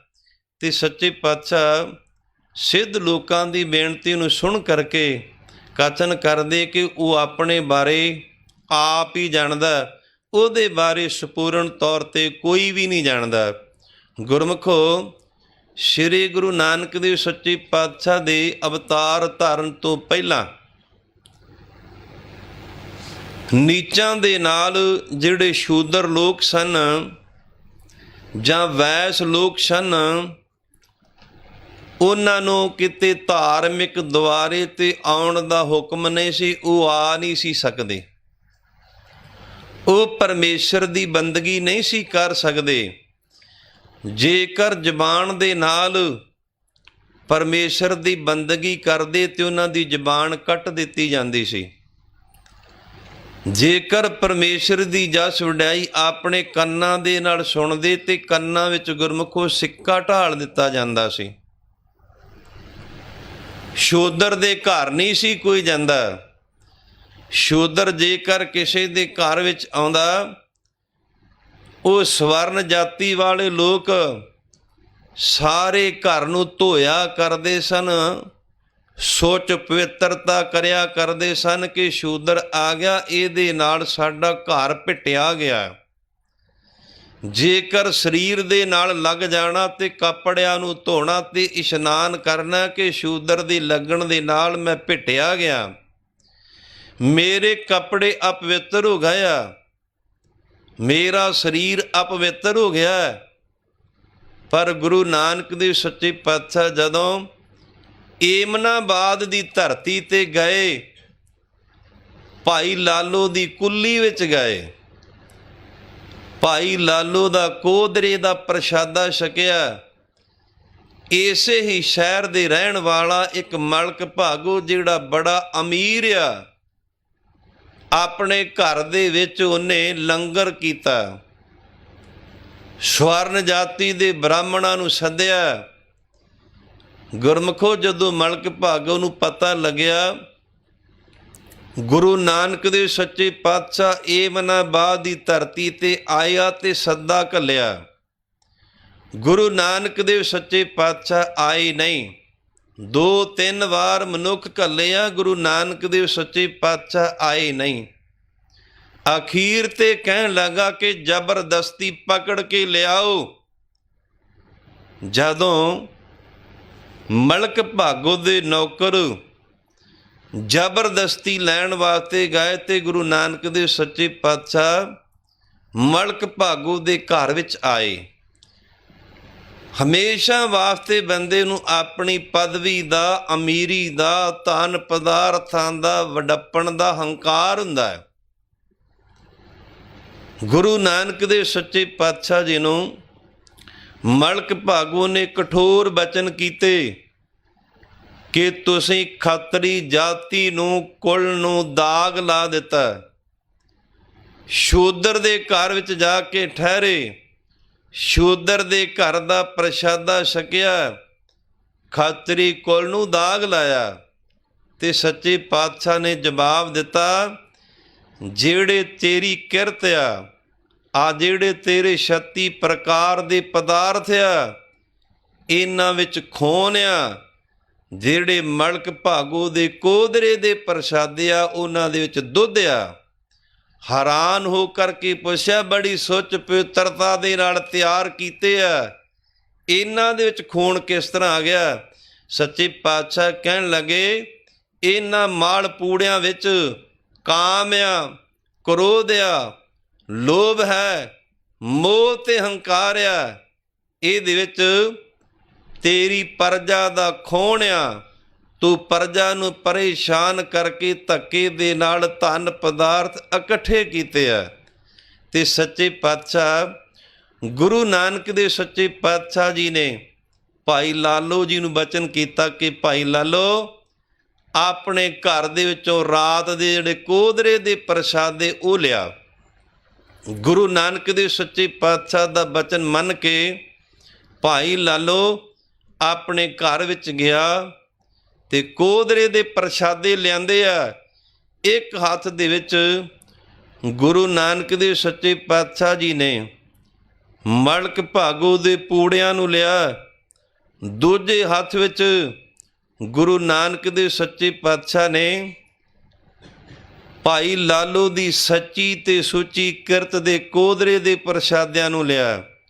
ਗੁਰਮੁਖੋ, ਅੱਜ ਵੀ ਆਪਾਂ ਬੰਦੇ ਦੀ ਕਿਰਤ ਨਹੀਂ ਦੇਖਦੇ, ਬੰਦੇ ਦਾ ਤਖੱਲਸ, ਬੰਦੇ ਦਾ ਕਰਦਾਰ ਨਹੀਂ ਦੇਖਦੇ ਕਿ ਇਹਦਾ ਕਰਦਾਰ ਕਿਹੋ ਜਿਹਾ। ਆਪਾਂ ਚੰਗੇ ਵਧੀਆ ਸਵਾਦ ਦੇ ਪਦਾਰਥਾਂ 'ਤੇ ਪ੍ਰਭਾਵਿਤ ਹੋ ਜਾਂਦੇ ਆ ਕਿ ਬੜੇ ਵਧੀਆ, ਬੜੇ ਸੋਹਣੇ ਆ, ਬੜੇ ਮਿੱਠੇ ਆ। ਗੁਰਮੁਖੋ, ਆਪਾਂ ਇਹੋ ਜਿਹੇ ਪ੍ਰਸ਼ਾਦਿਆਂ 'ਤੇ ਪ੍ਰਭਾਵਿਤ ਹੋ ਕਰਕੇ ਆਪਣਾ ਦੀਨ ਗਵਾ ਲੈਂਦੇ ਹਾਂ।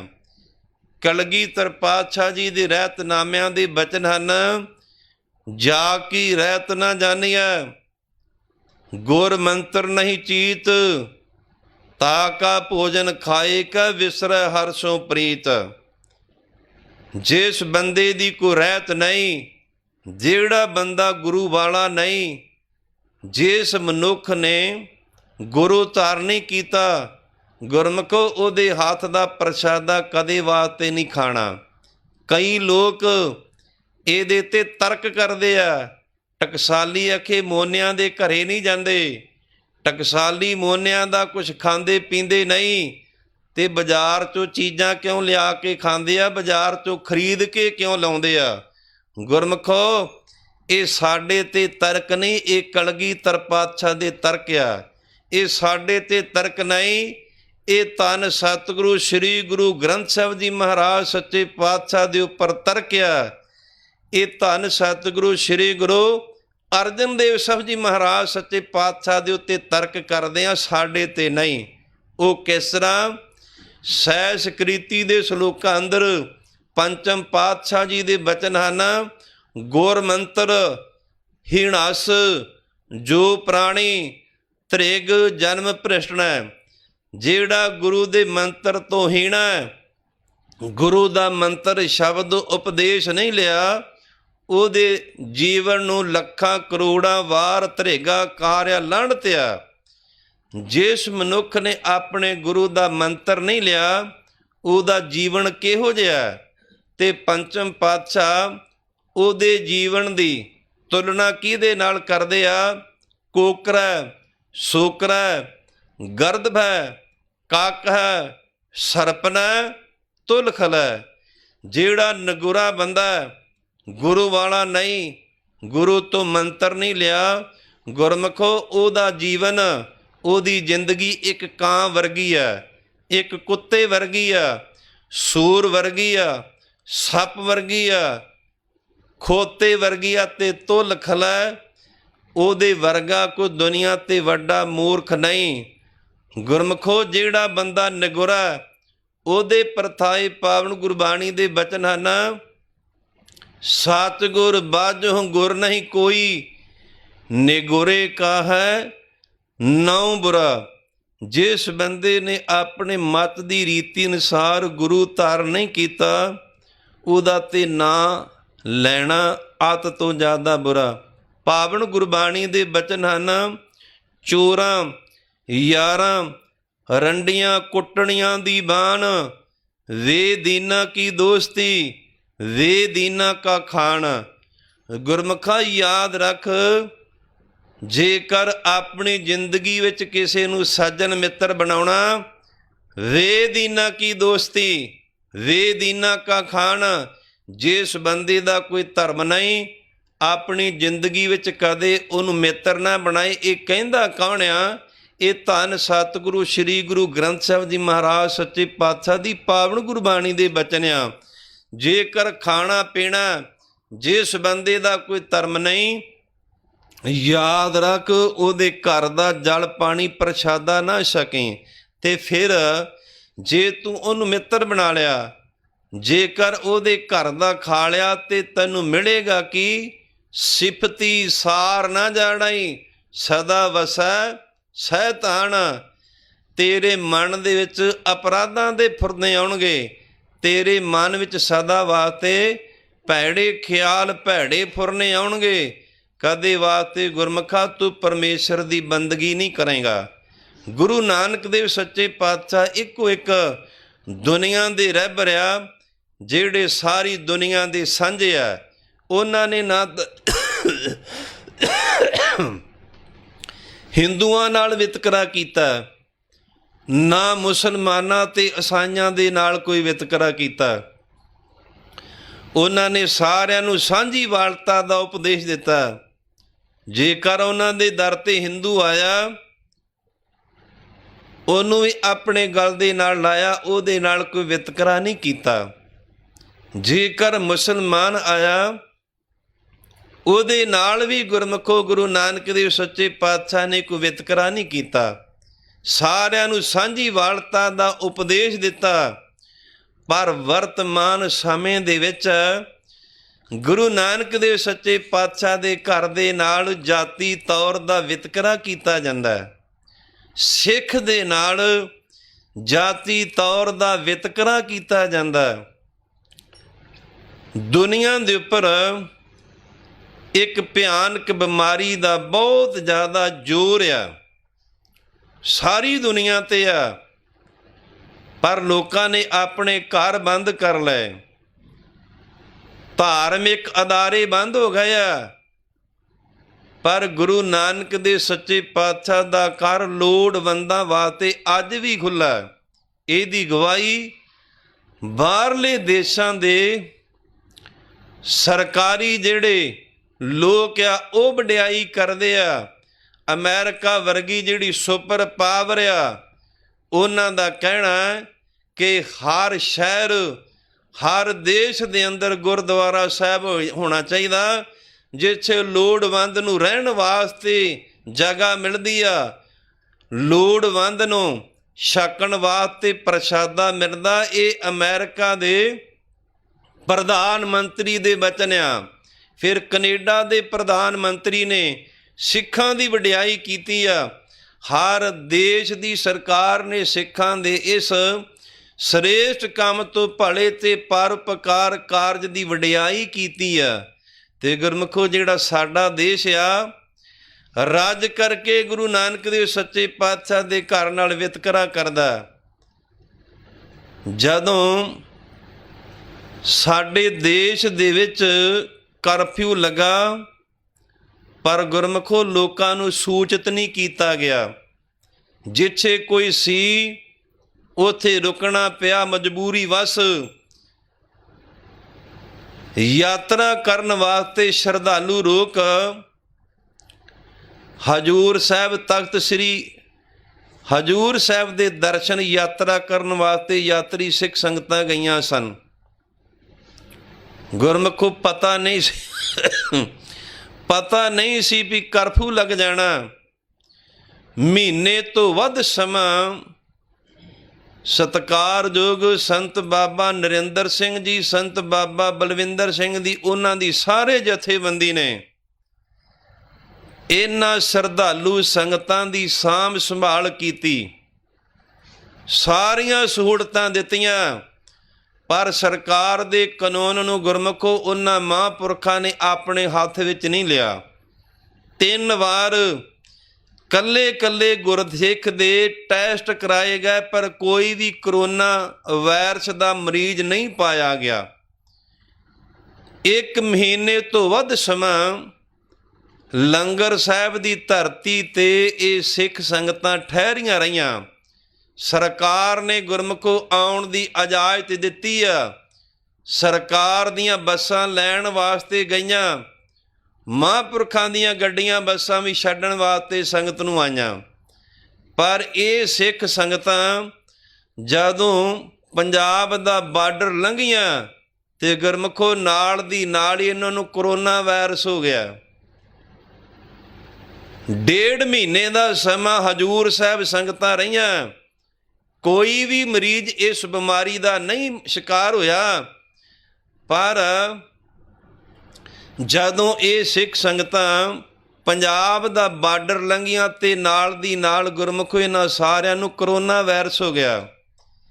ਇਹ ਗੁਰਮੁਖੋ ਸਿਧਾਂਤ ਦੇ ਨਾਲ ਵਿਤਕਰਾ, ਫਿਰ ਕੁਦਰਤ ਦੇ ਨਿਯਮਾਂ ਦਾ ਵਿਤਕਰਾ, ਇਹ ਸਾਡੇ ਨਾਲ ਜਾਤੀ ਦਾ ਵਿਤਕਰਾ, ਸਾਡੇ ਨਾਲ ਧਰਮਾਂ ਦਾ ਵਿਤਕਰਾ।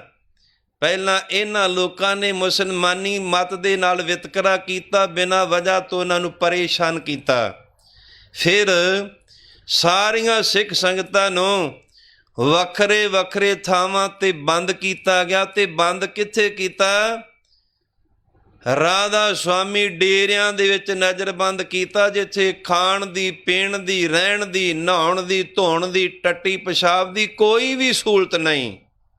ਰਾਧਾ ਸੁਆਮੀਆਂ ਦੇ ਡੇਰਿਆਂ ਵਿੱਚ ਬੰਦ ਕੀਤਾ। ਰਾਧਾ ਸੁਆਮੀ ਦੇ ਡੇਰੇ ਅੰਦਰ ਸਿੱਖ ਭੁੱਲ ਕਰਕੇ ਗੁਰਮੁਖੋ ਕਦੇ ਆਏ ਆ, ਪੰਜਾਬ ਦੀ ਧਰਤੀ 'ਤੇ ਪ੍ਰਵੇਸ਼ ਕੀਤਾ। ਹਰ ਇੱਕ ਇਲਾਕੇ ਦੀਆਂ ਸਿੱਖ ਸੰਗਤਾਂ ਨੂੰ ਗੁਰਮੁਖੋ ਜਲੀਲ ਕੀਤਾ ਜਾ ਰਿਹਾ। ਕੋਈ ਡਾਕਟਰੀ ਪ੍ਰਬੰਧ ਨਹੀਂ, ਖਾਣ ਪੀਣ ਰਹਿਣ ਦਾ ਕੋਈ ਵੀ ਪ੍ਰਬੰਧ ਨਹੀਂ। ਪਰ ਜੇਕਰ ਸਰਕਾਰ ਨੂੰ ਕੋਈ ਸ਼ੰਕਾ, ਆਪਣਾ ਸ਼ੰਕਾ ਨਿਵਰਤ ਕਰਨ, ਪਰ ਜਿਹੜਾ ਇਨਸਾਨੀਅਤ ਨਾਤਾ ਉਹਦੀ ਉਲੰਘਣਾ ਨਾ ਕਰਨ। ਜਿਵੇਂ ਕਿ ਮਨੁੱਖ ਨੂੰ ਪ੍ਰਸ਼ਾਦੇ ਦੀ ਲੋੜ ਆ, ਪਾਣੀ ਦੀ ਲੋੜ ਆ, ਇਹ ਗੁਰਮੁਖੋ ਸਾਡੀਆਂ ਸਰੀਰਕ ਸਹੂਲਤਾਂ ਤੇ ਸਰਕਾਰਾਂ ਕਾਹਦੇ ਵਾਸਤੇ ਬਣਦੀਆਂ, ਪ੍ਰਸ਼ਾਸਨ ਕਾਹਦੇ ਵਾਸਤੇ ਬਣਦੀਆਂ? ਸਮਾਜ ਦੀਆਂ ਸਹੂਲਤਾਂ ਵਾਸਤੇ, ਕਿ ਸਹੂਲਤਾਂ ਵਿੱਚ ਕੋਈ ਊਣਤਾਈ ਤਰੁੱਟੀ ਨਾ ਆਵੇ। ਗੁਰਮੁਖੋ ਵੱਖ-ਵੱਖ ਥਾਵਾਂ ਤੇ ਰਾਧਾ ਸੁਆਮੀਆਂ ਦੇ ਡੇਰਿਆਂ ਵਿੱਚ ਜਾਣ ਬੁੱਝ ਕੇ ਸਿੱਖ ਸੰਗਤਾਂ ਨੂੰ ਨਜ਼ਰਬੰਦ ਕੀਤਾ ਤੇ ਉੱਥੇ ਉਹਨਾਂ ਨੂੰ ਜਲੀਲ ਤੇ ਪਰੇਸ਼ਾਨ ਕੀਤਾ ਜਾ ਰਿਹਾ। ਕਿਉਂ? ਕਿ ਅੱਗੇ ਵਾਸਤੇ ਸਿੱਖ ਸੰਗਤਾਂ ਕਦੇ ਹਜ਼ੂਰ ਸਾਹਿਬ ਨਾ ਜਾਣ। ਪਹਿਲਾਂ ਇਹਨਾਂ ਨੇ ਇੱਕ ਬਹਾਨਾ ਬਣਾਇਆ ਆਨੰਦਪੁਰ ਸਾਹਿਬ ਦਾ, ਕਿ ਆ ਕੇ ਹੋਲੇ ਮਹੱਲੇ ਤੋਂ ਕਰੋਨਾ ਵਾਇਰਸ, ਜਿੰਨੀਆਂ ਸਿੱਖ ਸੰਗਤਾਂ ਹੋਲੇ ਮਹੱਲੇ 'ਤੇ ਗਈਆਂ, ਪਤਾ ਨਹੀਂ ਕਿੰਨਿਆਂ ਕੁ ਨੂੰ ਲੱਗ ਗਿਆ ਬਿਨਾਂ ਵਜ੍ਹਾ ਤੋਂ ਸਿੱਖ ਕੌਮ ਦੇ ਜੋੜ ਮੇਲੇ, ਤਖਤ, ਧਾਰਮਿਕ ਅਸਥਾਨਾਂ ਨੂੰ ਗੁਰਮੁਖੋ ਬਦਨਾਮ ਕੀਤਾ ਜਾਂਦਾ। ਗੁਰਮੁਖੋ ਇਹ ਤੁਹਾਡੀ ਮਰਜ਼ੀ ਆ, ਤੁਹਾਡਾ ਰਾਜ ਆ, ਰਾਜ ਦਾ ਤੁਹਾਡਾ ਜ਼ੋਰ ਆ, ਰਾਜ ਸੱਤਾ ਦਾ ਪ੍ਰੇਮੀਓ। ਤੁਹਾਨੂੰ ਨਸ਼ਾ, ਇਹ ਨਸ਼ਾ ਸਦਾ ਰਹਿੰਦਾ ਨਹੀਂ, ਰਾਜ ਸੱਤਾ ਸਦਾ ਰਹਿੰਦੀ ਨਹੀਂ। ਤੇ ਭਾਈ ਨੰਦ ਲਾਲ ਜੀ ਨੂੰ ਸੰਬੋਧਨ ਕਰਕੇ ਧੰਨ ਸਤਿਗੁਰੂ ਸ੍ਰੀ ਗੁਰੂ ਗੋਬਿੰਦ ਸਿੰਘ ਸਾਹਿਬ ਜੀ ਮਹਾਰਾਜ ਸੱਚੇ ਪਾਤਸ਼ਾਹ ਜੀ ਨੇ ਬਚਨ ਕੀਤੇ, ਖਲਕ ਖਾਲਕ ਕੀ ਜਾਨ ਕੈ, ਖਲਕ ਦਿਖਾਵਾ ਨਾਹੇ। ਇਹ ਭਾਈ ਨੰਦ ਲਾਲ ਜੀ, ਆ ਜਿਹੜੀ ਪਰਜਾ ਪਰਮੇਸ਼ਰ ਦੀ ਜਾਣ ਕਰਕੇ ਤੈਨੂੰ ਦੁਖੀ ਨਾ ਕਰੇ, ਇਹਨੂੰ ਪਰੇਸ਼ਾਨ ਨਾ ਕਰੇ। ਕਿਉਂ? ਖਲਕ ਦੁੱਖ ਹੈ। ਨੰਦ ਲਾਲ ਜੀ ਖਾਲਕ ਕੂ ਪਾਤਾ ਹੈ। ਜੇਕਰ ਪਰਮੇਸ਼ਰ ਦੀ ਖਲਕਤ ਦੁਨੀਆ ਦੇ ਤਾਕਤਵਰ ਲੋਕਾਂ ਨੇ, ਹੁਕਮਰਾਨ ਲੋਕਾਂ ਨੇ ਇਹਨਾਂ ਨੂੰ ਪਰੇਸ਼ਾਨ ਕੀਤਾ ਤੇ ਰੱਬ ਨਾਰਾਜ਼ ਹੋ ਜਾਂਦਾ, ਰੱਬ ਕਦੇ ਖੁਸ਼ ਨਹੀਂ। ਗੁਰਮੁਖੋ ਤੁਹਾਡੇ ਕੋਲੇ ਜ਼ੋਰ ਆ, ਰਾਜ ਸੱਤਾ ਤੁਹਾਡੇ ਕੋਲੇ, ਬੇਸ਼ੱਕ ਜਿੰਨਾ ਮਰਜ਼ੀ ਪਰੇਸ਼ਾਨ ਕਰੋ, ਪਰੇਸ਼ਾਨੀ ਦਾ ਤੁਹਾਨੂੰ ਸਜ਼ਾ ਜ਼ਰੂਰ ਮਿਲੇਗੀ। ਕਿਸ ਤਰ੍ਹਾਂ? ਜਿਵੇਂ ਔਰੰਗਜ਼ੇਬ ਬਾਦਸ਼ਾਹ ਨੂੰ ਮਿਲੀ ਸੀ ਨਾ, ਇਸੇ ਤੁਹਾਨੂੰ ਸੱਤਾ ਦੇ ਨਸ਼ੇ ਵਿੱਚ ਜਿਹੜੇ ਮਾੜੇ ਕਰਮ ਕਰਦੇ ਆ, ਪਰੇਸ਼ਾਨ ਕਰਦੇ ਆ, ਧੱਕੇਸ਼ਾਹੀ ਕਰਦੇ ਆ, ਇਸ ਧੱਕੇਸ਼ਾਹੀ ਦਾ ਤੁਹਾਨੂੰ ਜ਼ਰੂਰ ਖਮਿਆਜਾ ਭੁਗਤਣਾ ਪਵੇਗਾ। ਤੇ ਖਲਕ ਦੁੱਖ ਹੈ ਨੰਦ ਲਾਲ ਜੀ, ਖਾਲਕ ਕੋ ਪਤਾ ਹੈ। ਇਹ ਕਲਗੀਧਰ ਪਾਤਸ਼ਾਹ ਦੇ ਬਚਨ ਆ।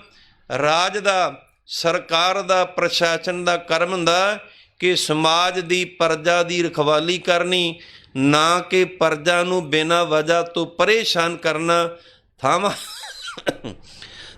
ਥਾਵਾਂ ਤੋਂ ਜਿਹੜੀ ਸਿੱਖ ਸੰਗਤ ਪੰਜਾਬ ਦੀ ਧਰਤੀ 'ਤੇ ਪਹੁੰਚੀ ਆ, ਤਖਤ ਸ੍ਰੀ ਹਜ਼ੂਰ ਸਾਹਿਬ ਦੇ ਦਰਸ਼ਨ ਕਰਕੇ ਬਿਨਾਂ ਵਜ੍ਹਾ ਤੋਂ ਪਰੇਸ਼ਾਨ ਕਰਦੇ। ਕਿਉਂ?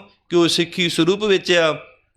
ਆਉਣ ਵਾਲੇ ਸਮੇਂ ਵਿੱਚ ਕਦੇ ਹਜ਼ੂਰ ਸਾਹਿਬ ਵੱਲ ਯਾਤਰਾ ਕਰਨ ਵਾਸਤੇ ਨਾ ਜਾਣ। ਇਹ ਗੁਰਮੁਖੋ ਤੁਹਾਡਾ ਭੁਲੇਖਾ। ਸਿੱਖ ਕਦੇ ਵਾਸਤੇ ਇਹਨਾਂ ਮੁਸ਼ਕਲਾਂ ਵਿੱਚੋਂ ਲੰਘ ਕਰਕੇ ਆਪਣੇ ਗੁਰੂ ਵੱਲ ਪਿੱਠ ਨਹੀਂ ਕਰਦਾ। ਸਦਾ ਵਾਸਤੇ ਸਿੱਖ ਦਾ ਮੋਹ ਆਪਣੇ ਗੁਰੂ ਵੱਲ, ਇਤਿਹਾਸ ਵੱਲ, ਗੁਰਬਾਣੀ ਵੱਲ, ਇਤਿਹਾਸਕ ਸਥਾਨਾਂ ਵੱਲ ਰਹਿੰਦਾ ਹੈ। ਸਤਿਗੁਰੂ ਸ੍ਰੀ ਗੁਰੂ ਨਾਨਕ ਦੇਵ ਸਾਹਿਬ ਜੀ ਮਹਾਰਾਜ ਸੱਚੇ ਪਾਤਸ਼ਾਹ ਇਸ ਪੌੜੀ ਦੀ ਸੰਪੂਰਨਤਾ ਕਰਦੇ ਹੋਏ ਸਾਨੂੰ ਸਮੁੱਚੀ ਲਕਾਈ ਨੂੰ ਉਪਦੇਸ਼ ਦਿੰਦੇ ਆ ਕਿ ਆਪੇ ਜਾਣੇ ਆਪ ਆਪਣੇ ਕਰਤੱਵਾਂ ਵਾਸਤੇ ਆਪਣੇ ਆਪ ਦੀ ਆਪ ਹੀ ਪਰਮੇਸ਼ਰ ਸੋਝੀ ਰੱਖਦਾ, ਉਹਦੇ ਬਾਰੇ ਕਿਸੇ ਨੂੰ ਕੋਈ ਗਿਆਤ ਨਹੀਂ। ਇਹ ਸਤਿਗੁਰੂ ਸਾਹਿਬ ਜੀ ਦੀ ਕਿਰਪਾ ਦਾ ਸਦਕਾ ਆਪਾਂ ਸਾਰਿਆਂ ਨੇ ਪਾਵਨ ਗੁਰਬਾਣੀ ਦੀ ਕਥਾ ਵਿਚਾਰ ਸਰਵਣ ਕੀਤੀ ਹੈ।